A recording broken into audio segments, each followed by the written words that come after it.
안녕하세요. 만수 함정식 원장입니다. 오늘은 제목을 분노하지 않고 온유하게 사는 법이라고 지어봤는데요. 누군가를 원망하거나 아니면 정말 죽이고 싶을 만큼 그렇게 미워해 본 적이 있으신가요? 세상에 대해서 분노해 본 적이 있으신가요? 요즘 들어서는 분노를 느끼고 화내는 사람들이 많아지는 듯해서 조금은 걱정이 되기도 합니다.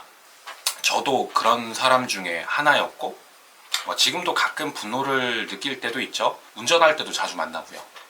공감하시나요? 그리고 뉴스 볼 때도 만나고요. 가정 안에서도 아이들을 돌보다가 정말 그러면 안 되지만 분노가 올라오기도 합니다. 왜 점점 사람들이 참지 않고 분노하게 된 걸까 하고 생각을 해봤거든요. 제 생각에는 참는 법을 배우지 못해서이지 않을까 합니다. 참는 연습을 하지 못하다 보니까 분노의 표출로 나타나게 된 게 아닐까라고 생각해 봅니다. 요즘에는 그렇잖아요. 참으면 바보다. 오히려 참지 않아야 한다를 배우잖아요. 내가 손해보면 안 되고 내 것을 잘 챙겨야 똑똑하고 그게 지혜롭다. 이게 맞는 걸까요? 빠른 사회의 변화 그리고 가족의 해체가 됐잖아요. 요즘에는 다 1인 가구, 2인 가구가 워낙 많아지고 다 개인의 시대가 돼버린 거죠. 그러다 보니까 주변에 가르쳐주는 사람이 일단 많이 없어진 것 같기도 합니다. 안 된다, 참아라, 이것을 알려주는 사람이 일단 없어진 거죠. 예전 대가족일 때 할아버지 할머니가 해주던 가르침은 이미 없어진 지 오래됐고, 부모님이 해주던 이야기들은 잔소리로 여기고, 주변의 어른이나 연장자가 무슨 얘기라도 하려고 하면 이미 그분은 꼰대가 되어버리잖아요. 그리고 타인에 대해서 신경 쓰지 않고 이제 무관심한 그런 사회 분위기가 되다 보니까 그것 때문에 더 분노하는 사회가 된 게 아닐까. 심지어 학교에서도 참는 법을 배우기가 어려워지고 있거든요. 학생의 인권을 너무 중요시 하잖아요. 선생님은 학생과 그 부모의 눈치를 보면서 가르쳐야 하고, 학생도 더 이상 참지 않고 반항을 해도 되고, 심지어 그 저항에 대한 권리를 적극적으로 권장하기도 하는 그런 교육들을 보면서 이래도 되나 하는 생각이 들게끔 합니다.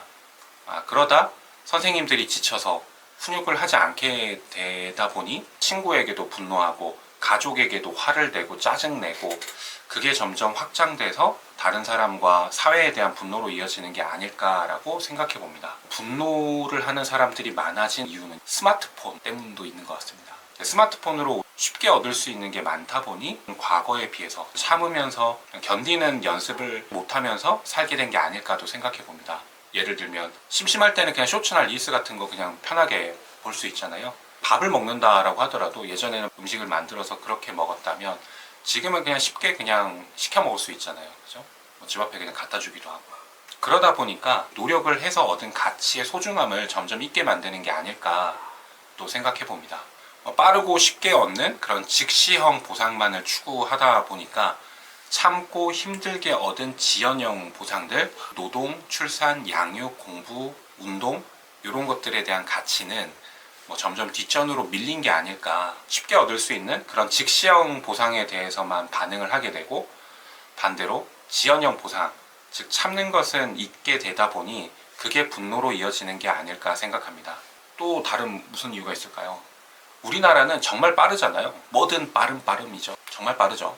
그런데 이 빠름이라고 하는 게 우리가 참지 못하는 사회가 된 이유 중에 하나이지 않을까도 생각해 봅니다.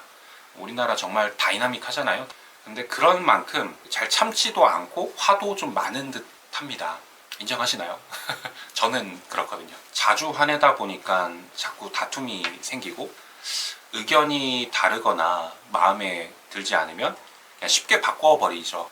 직장도 다니다가 좀 마음에 안 들면은 관둬버리는 게 더 일상화되는 것 같고, 참지 않다 보니까 다른 사람들을 더 미워하는 경향이 생기고, 용서하거나 그런 사랑하는 마음은 잊게 된 게 아닐까도 생각해 봅니다. 참지 못하고 쉽게 분노하고 짜증내고 미워하고 그렇게 살아도 괜찮을지 한번 고민해 봅니다.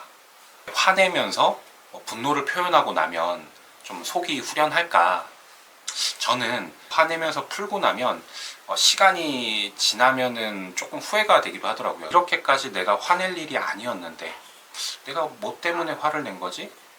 괜히 오바했나? 라는 민망함이 올 때가 있더라고요. 특히나 아이들에게 화를 냈을 때는 미안함이 많이 생기는 것 같습니다. 사랑이 전제되지 않은 화냄, 그런 분노는 서로에게 상처만 남을 뿐이더라고요. 양육이라는 핑계하에 분풀이를 했던 적도 많은 것 같습니다. 누군가에게 참지 못하고 화내면서 원망과 저주를 해보신 적이 있으신가요? 저도 누군가에게는 너 참 못됐다, 내 인생에 도움이 안 되는 사람이다, 차라리 없는 게 낫겠다, 그렇게 원망하며 살았었습니다. 그때 마음이 어땠을까요? 화내고 나니까 후련했을까요? 화내고 있는 제 마음이 오히려 더 힘들었고요. 그게 또 지옥이었습니다. 그런데요, 마음속으로 좀 용서를 하기 시작을 하고 평안이 찾아온 것을 이제야 느끼거든요. 우리가 화내지 않고 용서해야 하는 이유는 그 사람을 위해서 하는 것이 아니라 내 마음을 지키기 위한 것이었구나를 이제 조금은 알게 되는 듯합니다. 원수를 사랑하라 라는 성경 말씀이 있잖아요. 그게 진리의 이야기였구나, 진리의 말씀이었구나를 깨닫게 됩니다. 참고 용서하고 사랑하는 게 바보가 아니라 정말 참는 사람이 이기는 거구나를 느낍니다. 참고 기다리면서 고통을 견디는 일들이 진짜 가치가 있는 일들이구나를 알게 된 듯합니다. 그러면 화내지 않고 분노하지 않고 그렇게 온유하게 살아가기 위해서는 어떻게 해야 할까요? 이것도 마찬가지인데요. 교회를 나가다 보니 자꾸 전도를 하게 돼서 그러기 위해서 이 영상을 만든 것도 있으니까요. 교회를 나가다 보니 이렇게 화내고 분내고 이렇게 미워하고 이런 마음들이 좀 자연히 조금 줄어드는 걸 느낍니다.